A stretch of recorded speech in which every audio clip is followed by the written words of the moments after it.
দুটি আওয়াজ অভিশপ্ত। বলেন সবাই, দুটি আওয়াজ, আবার দুটি আওয়াজ।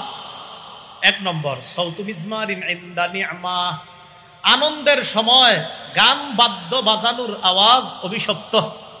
আনন্দের সময় গান বাদ্য বাজানো অভিশপ্ত। জানতে চাই, বিয়ে কি আনন্দের বিষয় না দুঃখের? ওই সময় কি গান বাজনা হয়নি? তাহলে এই আওয়াজটা কিসের? অভিশপ্ত আওয়াজ। তাহলে বিয়ের সময় যে আওয়াজ হবে গান বাদ্যের আওয়াজ, এটা কি আওয়াজ? এই দেখেন, এটা বলার পরে অনেকে বলবেন, হুজুর আপনি এটা কথা বললেন। বললাম না, না বুঝলে আবার আসেন, আবার বুঝে। এটা নবীজি বলছেন যে আনন্দের সময় গান বাদ্যের যে আওয়াজটা হবে এটা অভিশপ্ত আওয়াজ। দুই নাম্বার, ওয়াসাউতু, একটা হলো সাউতু মিজবার, আরেকটা হলো সাউতু ওয়াইলিন ইনদা মুসিবাহ, বিপদের সময় ঢোল তবলার আওয়াজ, এটা অভিশপ্ত। কিসের সময় বলেন তো? আমি জানতে চাই, হুসাইন রাদিয়াল্লাহু তাআলা আনহুর শাহাদাত আমাদের জন্য কষ্টের কিনা? তাহলে এই কষ্টের সময় ঢোল তবলা বাজানো, নবীজি বলছেন এটা অভিশপ্ত আওয়াজ। দেখেন, আপনি এখন বলবেন না আপনি এটা কি বললেন হঠাৎ? বললাম তো, না বুঝলে আবার আসেন, আবার বলি। আমি আবার বলছি, নবীজি সাল্লাল্লাহু আলাইহি সাল্লাম বলেন দুটি আওয়াজ অভিশপ্ত। একটা হলো আনন্দ প্রকাশের সময় গান বাদ্যের আওয়াজ, অভিশপ্ত আওয়াজ। বিশ্বাস করেন, নবীজিরা বলছে অভিশপ্ত আওয়াজ। আর একটা আওয়াজ বিপদের সময় ঢোল তবলা বাজানোর যে আওয়াজটা, এই আওয়াজকে আমাদের হাবিব সাল্লাল্লাহু আলাইহি সাল্লাম বলছেন এটা অভিশপ্ত আওয়াজ। এই অভিশপ্ত কাজ থেকে আমরা বেঁচে থাকবো ইনশাআল্লাহ। এবার গুরুত্বপূর্ণ একটা কথা, মুহররম মাসকে কেন্দ্র করে বলেন ইনশাআল্লাহ, বলেন কখনোই বেদাত করব না। বিশেষ করে বলেন কবর কেন্দ্রিক কোন ধরনের বেদাতগিরি করব না। মুহররম মাসকে কেন্দ্র করে বেদাত করব না, বিশেষ করে কবর কেন্দ্রিক বেদাত করব না।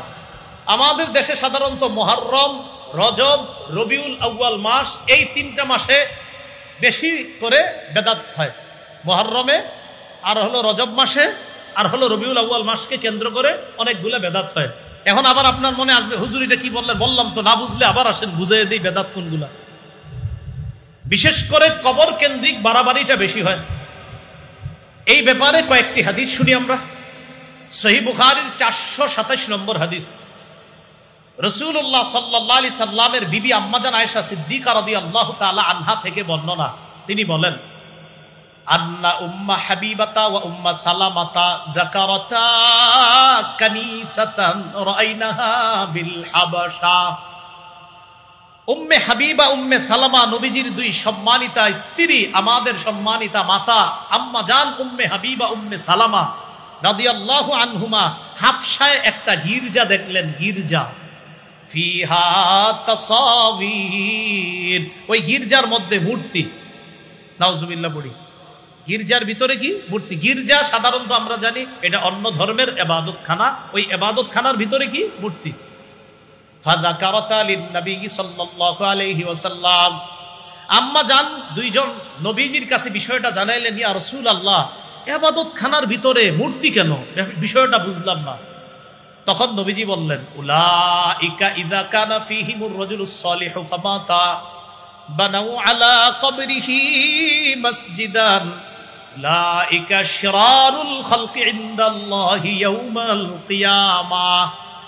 এরা হলো এই সমস্ত মানুষ, কিয়ামতের ময়দানে এই মানুষগুলোর অবস্থা কি হবে এটা বলার আগে নবী বলতেছেন, এই মানুষগুলা হলো এমন মানুষ যাদের মাঝে ভালো মানুষরা মারা যাওয়ার পর তারা কি করত? ওই ভালো মানুষগুলাকে কবর দিত, কবরের উপর তারা সেজদার স্থান বানাইতো। ওয়াসাব্বারু ফীহি তিলকা সুওয়ারা, ওই সেজদার স্থানের ভিতরে আল্লাহর ওলিদের মূর্তি বসায়া দিত। আবার বুঝেন, নিচে আল্লাহর ওলিদের কবর, উপরে হলো মসজিদ বা ইবাদতখানা, আর ওটার ভিতরে ওই নিচে যে ওলিরা শুয়ে আছে ওই ওলিদের মূর্তি। রাসূলুল্লাহ সাল্লাল্লাহু আলাইহি সাল্লাম বলেন, উলাইকা শিরারুল খালকি ইনদাল্লাহি ইয়াউমাল কিয়ামাহ, কিয়ামতের ময়দানে এরাই হলো সবচেয়ে নিকৃষ্ট জাতি হবে, সবচেয়ে নিকৃষ্ট জাতি হবে এরা। বলি নাউজুবিল্লাহ। মুসনাদে আহমদের একটি হাদিস শুনি, আব্দুল্লাহ ইবনে মাসউদ রাদিয়াল্লাহু তাআলা আনহুর বর্ণনা, ক্বালা রাসূলুল্লাহ সাল্লাল্লাহু আলাইহি ওয়াসাল্লাম, ইন্না মিন শাররিন নাস মান তুদরিকুহুমুস সাআতু ওয়া হুম আহইয়া। ওয়াল্লাযীনা ইয়াত্তাখিযুনাল কুবুরা মাসাজিদা। নবীজি সাল্লাল্লাহু আলাইহি ওয়াসাল্লাম বলেন, পৃথিবীর মধ্যে সবচেয়ে নিকৃষ্ট মানুষ হলো দুই জাতি। বলেন, নিকৃষ্ট মানুষ কয় জাতি? এক নম্বর, যারা জীবিত থাকতে কিয়ামত আসবে তারা সবচেয়ে নিকৃষ্ট। যারা বেঁচে আছে আর কিয়ামত আসবে তারা সবচেয়ে নিকৃষ্ট হবে। অর্থাৎ যারা দুনিয়াতে থাকবে আর যদি কিয়ামত তখন হয় তারা হবে সবচেয়ে নিকৃষ্ট। এই হলো এক। দুই, ওয়াল্লাযীনা ইয়াত্তাখিযুনাল কুবুরা মাসাজিদা, যারা কবরকে মসজিদ বানাবে তারা হবে সবচেয়ে নিকৃষ্ট। এই দুই জাতিকে নবী বললেন সবচেয়ে নিকৃষ্ট। এক নাম্বার, যারা দুনিয়াতে বেঁচে থাকতে তাদের উপর কিয়ামত হবে। দুই নাম্বার, যারা কবর সমূহকে সেজদার স্থান বানাবে। আল্লাহ আমাদের সকলকে এক নম্বর হলো ওই ভয়ঙ্কর সবচেয়ে নিকৃষ্ট মানুষ যারা হবে তাদের থেকে আল্লাহ যেন আমাদেরকে হেফাজত করেন।